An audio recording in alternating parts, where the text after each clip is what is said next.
Nah, sahabat sekolah, rumah adat merupakan salah satu keragaman budaya di Indonesia.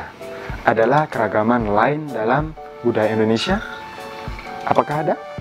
Nah, ayo kita pelajari lebih lanjut.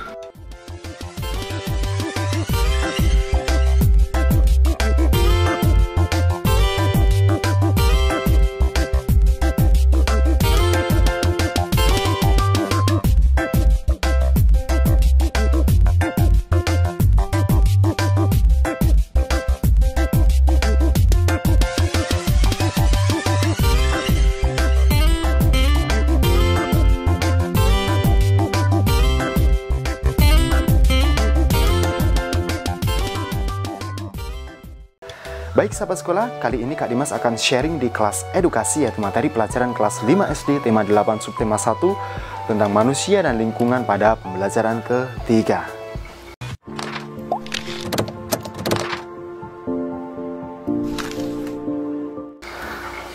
Sahabat sekolah, ada beragam budaya di Indonesia. Keragaman budaya terjadi di antaranya karena masyarakat menyesuaikan dengan lingkungan sekitar. Ada sebuah daerah yang memiliki keunikan budaya berupa rumah betang. Nah, di daerah manakah itu? Ayo kita tahu. Cek. Sahabat sekolah, rumah betang Uluk Palin. Rumah betang atau rumah panjang Uluk Palin terletak di Kapuas Hulu, Kalimantan Barat. Rumah betang ini berukuran dengan panjang 268 meter dan tingginya 5-6 meter. Dan juga memiliki 53 bilik rumah. Nah, menurut data, pada tahun 2007, rumah betang Uluk Palin ini dihuni lebih dari 500 jiwa. Luar biasa ya. Yang terdiri atas 130 kepala keluarga dalam satu rumah. Nah, tidak diketahui persis pada tahun berapa rumah betang ini pertama kali dibangun, namun diperkirakan rumah ini pertama kali didirikan oleh komunitas Tamamboloh Apalin pada tahun 1800-an. Kemudian rumah betang ini pernah diperbaiki pada tahun 1940-an karena kebakaran. Rumah betang ini juga telah 3 kali berpindah lokasi karena menyesuaikan dengan perubahan alur sungai Uluk dan sungai Nyabau akibat erosi. Sahabat sekolah, dalam tradisi Dayak, rumah betang dan hutan adalah pusat sekaligus bagian terpenting semesta kehidupan. Nah, seperti jika kita mengucapkan kata kampung, pulang, rumah. Nah, rumah betang yang diingat oleh masyarakat Dayak, bagi mereka rumah betang juga merupakan pemersatu.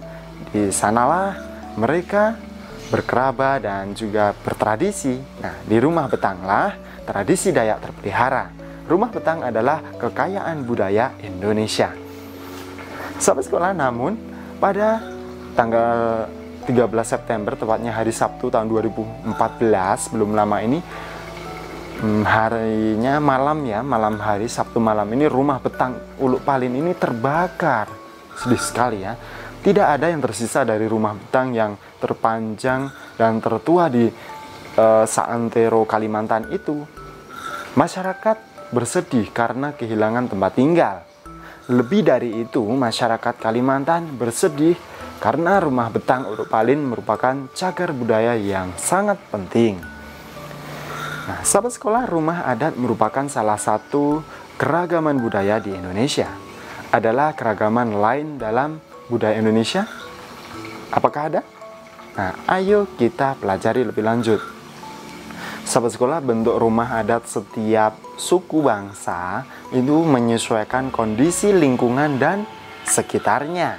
Nah, rumah adat Kalimantan biasanya merupakan rumah panggung. Kenapa panggung dibuat tinggi? Karena untuk menghindari hewan-hewan buas, hewan-hewan liar yang masih banyak. Nah, bagaimana dengan rumah adat di daerahmu? Mari kita pelajari lebih lanjut. Check it out. Keragaman budaya bangsa di wilayah Indonesia. Hari ini kita akan pelajari tentang keragaman budaya ada di seluruh wilayah Indonesia. Sahabat sekolah, kekayaan budaya Indonesia karena berbagai suku bangsa yang ada. Kekayaan itu beragam bentuknya. Beberapa di antaranya berbentuk seperti bahasa daerah, rumah tradisional, kemudian pakaian adat, kesenian daerah yang berupa tari-tarian, alat musik, lagu-lagu, dan upacara adat. Nah, semua budaya tersebut menjadi ciri khas tiap-tiap daerah. Nah, berikut ini contohnya. Yang pertama yaitu bahasa daerah. Sahabat sekolah, setiap suku bangsa dalam berkomunikasi ini menggunakan bahasa daerah setempat. Dengan demikian, keragaman suku menghasilkan bahasa yang beragam. Kita perhatikan contohnya. Misalkan bahasa Indonesia saya, bahasa Jawanya aku, kulo, bahasa Sundanya abdi, bahasa Bataknya ahu, bahasa Papuanya sa. Nah, jadi setiap daerah ini berbeda-beda. Dari tabel ini pun kita sudah tahu ada 5 bahasa yang berbeda. Nah, sahabat sekolah, keragaman bahasa daerah ini tidak menimbulkan masalah antar suku bangsa. Hal ini karena dalam komunikasi antar suku bangsa ini digunakan bahasa Indonesia yang telah mampu mempersatukan perbedaan bahasa daerah.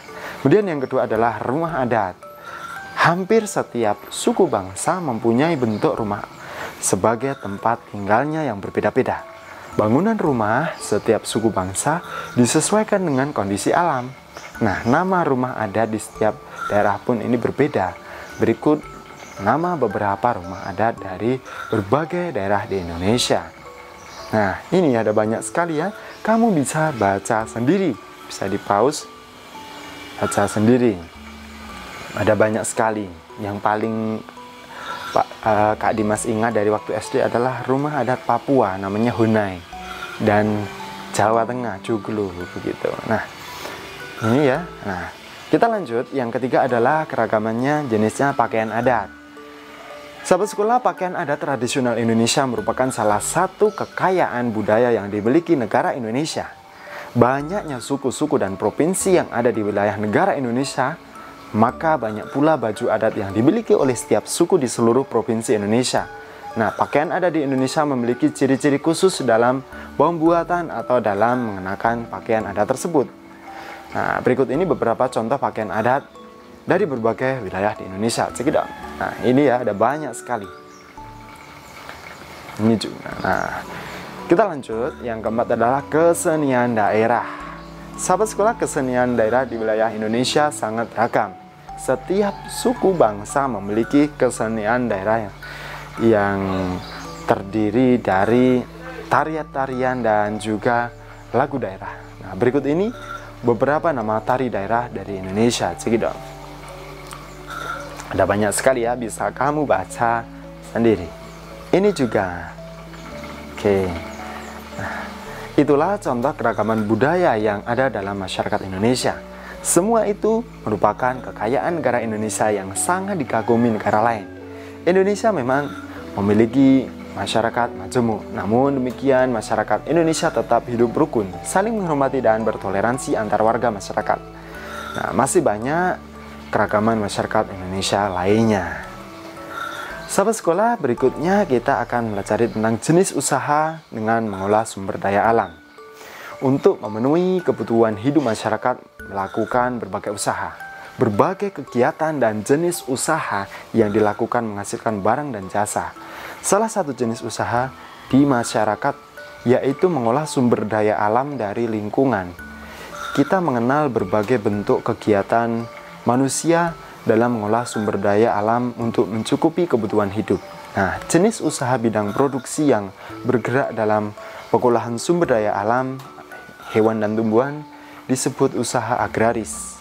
Jenis usaha yang termasuk bidang agraris antara lain yaitu ada persawahan, perkebunan, perhutanan, peternakan, dan juga perikanan. Umumnya usaha persawahan dan perkebunan dilakukan di daerah pedesaan karena tanahnya masih luas.